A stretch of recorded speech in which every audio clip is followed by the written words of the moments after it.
What's up, YouTube, and welcome to the first show of My6Cents. Let's get started.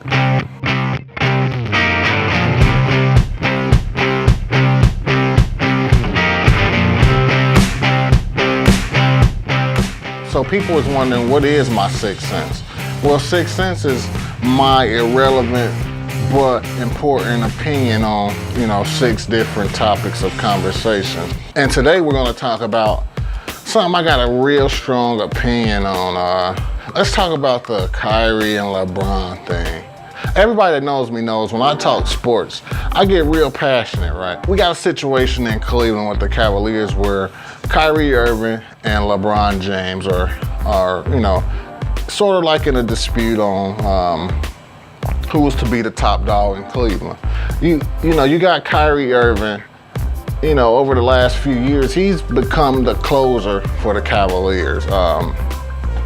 It's not a mystery that the best player on the team usually take all the important shots in the fourth quarter. And considering, LeBron is the GOAT, it just amazes me how he defers to Kyrie Irving so consistently. And not only does he defer to Kyrie, when he gives it to him, he usually is standing 6 feet behind the three-point line. So even if Kyrie was to get in the gym or someone come over and trap him, even if he passes it to LeBron, LeBron's not in a position to score unless he wants to shoot from 36 feet or 38 feet or however far he'd be out. For if I was Kyrie Irving, I'd be like, I want to go somewhere where not only am I taking all the important shots in the fourth quarter, I'm considered the best player on the team. In Cleveland, he'll never get that. So I kind of support his decision to go to wherever he wants to go to. A lot of LeBron fans are putting him down and saying Kyrie is overrated and Kyrie is not this. And in my opinion, Kyrie has already won a championship. I mean, he won that championship for Cleveland 2 years ago and it was down 3-1. So, LeBron got 3, Kyrie got 1. Well, LeBron got 2, Kyrie got 1. We'll say that. So he's only back 1 championship. I know the LeBron fanboys don't want to hear that, but it's kind of true. Okay, imagine this. Let's say you lived in a house, right? And this house took a year to clean up. Right when December 31st was about to come, you had someone was going to come to the house and say, we want to measure how clean this house is. And, LeBron and Kyrie are cleaning this house up. And then when it gets to the real dirt and nails of getting this place together, LeBron defers to Kyrie. They come in and say, oh, the house is great. Kyrie has put in all this work to make sure it's magnificent and passes. And he done all the important work. He completed all the important work when it was down to the wire. LeBron just stands there like, look how clean this house is. I've earned the respect of anyone who judged houses. Therefore, I am the best that ever cleaned houses. When Kyrie's standing there like, but I did all the important work. I'm the one that helped us pass when, Kyrie is standing there like, I'm the one that really put in all the work, made all the important shots, cleaned this house when it really mattered. Yet LeBron gets to take all the glory. If I was Kyrie, I'd leave too. Now it's at the point where Kyrie is not even answering a phone for anyone. I don't know, he's pretty adamant on leaving. He did a little sneak diss towards LeBron, talking about I'm coming home. I think he was overseas, flying back to America. But he was kind of, singing LeBron's Coming Home to Cleveland song. I don't know, I don't think it's gonna work out. Plus LeBron is 3-12 in the finals? Or 3-13, something like that. I mean, he don't really win in the finals. Maybe he can get back. He is the second best player in the East, in my opinion. So, nothing's stopping whatever new team he goes to from beating Cleveland. As long as it's close in the fourth, Kyrie will probably pull it out. So, are you familiar with the no-scratch pans they sell in these stores?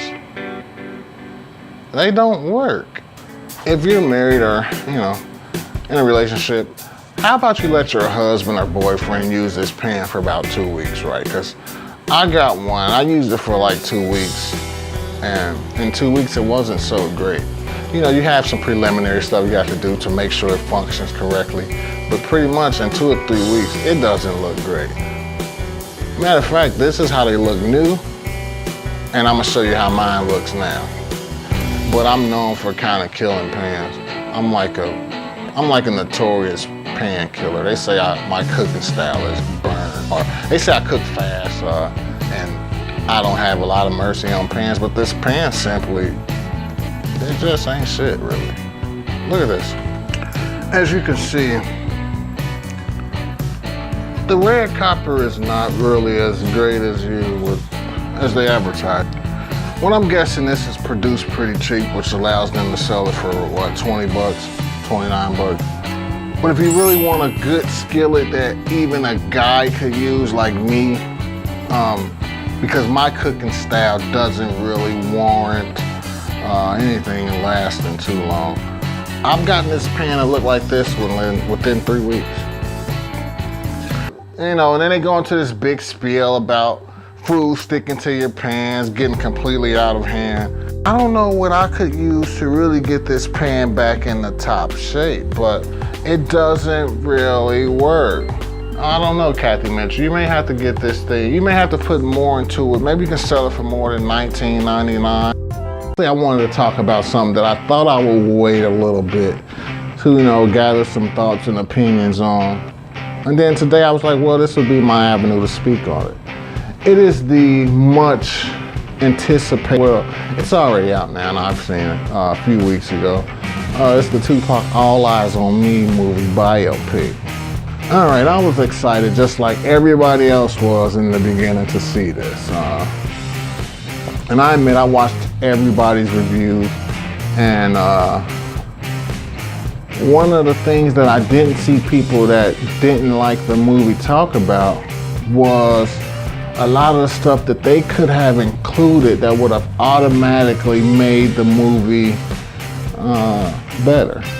There was an altercation where I think Tupac had a recording session he was supposed to be doing in like the LA riot times, and he decided that he didn't want to go and record. He would much rather go out and protest and riot in the streets of LA.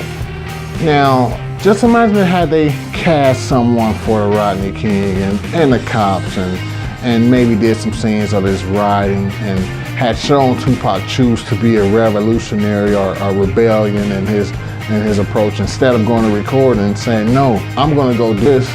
And the producers could have been like, oh, that's perfect, let's put that in there. That makes it hard, it's a heartfelt moment at that point.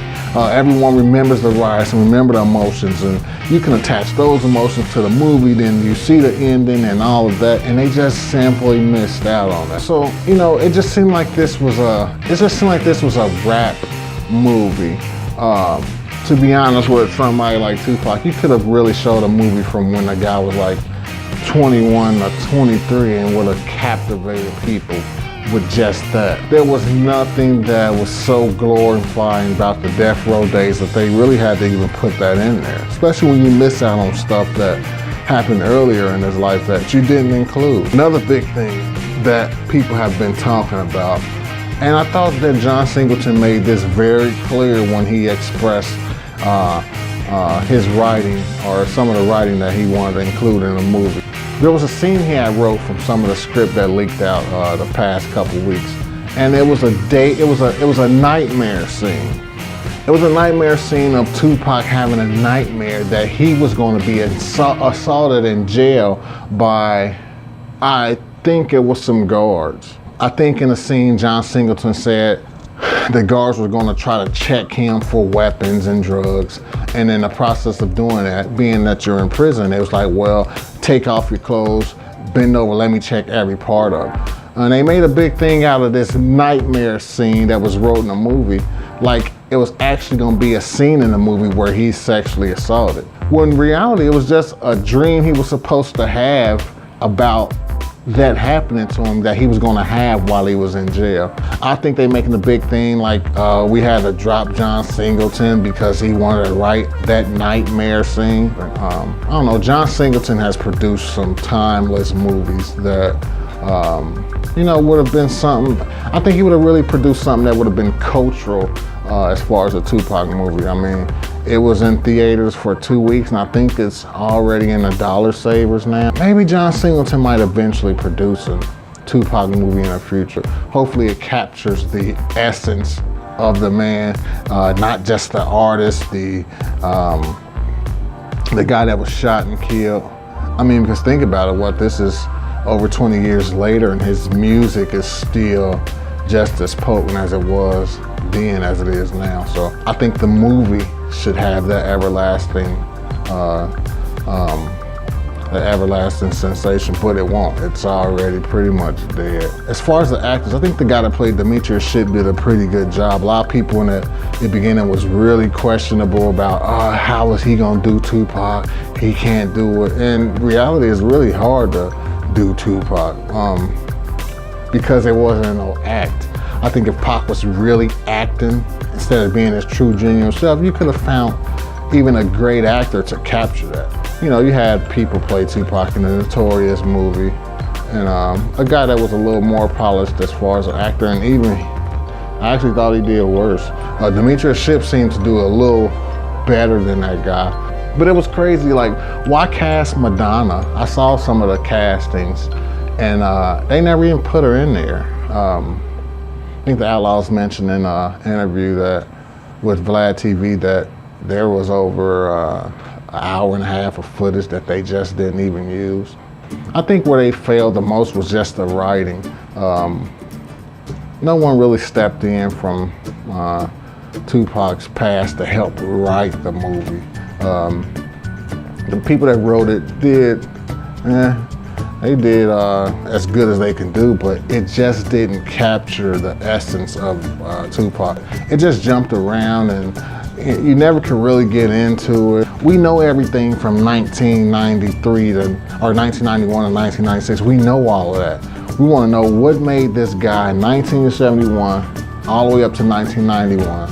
Who was that guy? Me being a Tupac fan, I know some of that stuff. It's like we wanted to see that, but they just, you know, it takes a good writer to capture that. But it also takes, you know, family and friends that was around that time to tell those stories. And you know, a lot of the family kind of disagree with. Some of the family, you know, has accepted and kind of moved in unison with the some of the people that's close to the movie, but some of them still just in acceptance. So you really lost a lot of those tales. I don't know if I'm gonna go all on my way to cast a guy from Notorious to play Biggie and get him in a role. I would want to see a little more of that, a little more of him and Tupac interacting. I know for a fact that actually, right before Tupac and Biggie were beefing, Biggie would talk to Pac like, man, Puffy just, he's playing me. My publishing is all bad. I don't know if I really want to fuck with Puffy anymore. And it'd have been nice to see some of that, but you know, I don't know. I think Puffy had a hand in the movie, and his character turned out to be pretty squeaky clean. So I don't know. They just did a bad job of you know, exposing some truths that would have been nice to know about as a fan of just even rap in that era. You know, I'm guessing if a new Tupac movie came out, we'd all watch, but we would hope it would capture something from, you know, how we still watch Boys in the Hood and we still watch all these movies. That's what we need that to be. Hopefully you guys heard something in here you like. Maybe you see reason to subscribe. I definitely appreciate it. Also hit the like button. That would definitely make this worth it. Like I said, I'm Savon. I'm signing off. This is My 6 Cents. I just gave you 3 pennies. Peace.